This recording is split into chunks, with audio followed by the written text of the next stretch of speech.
Bữa nay là hai anh em đi dạo trên cái đồi Linh Hôm đây. Đó. Quay chút xíu mấy cái đàn cừu với mấy đàn dê nó đang ăn cỏ ở đây nè. Anh Trọng ở trên này nè, anh đang bước xuống nè. Đang bước xuống Tâm Cấp nè.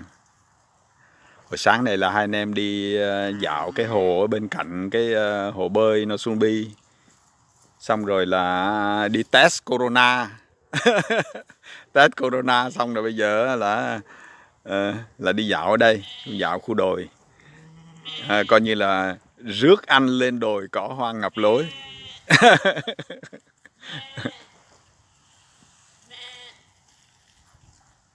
Bữa nay thì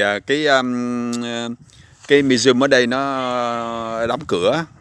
Nhưng mà tuần sau đó, xin thông báo cho mọi người là tuần sau là tất cả các museum trên toàn Đan Mạch sẽ cho mở cửa gratis cho mọi người vào. Thành ra là nếu mà ai tranh thủ đi bảo tàng được á thì nên đi. Trong tuần sau là nó gratis hết. Chỉ có một cái là mình vô đó mình nếu mà người ta có bán bánh ngọt, cà phê hay cái gì đó thì mình mua ủng hộ vậy thôi.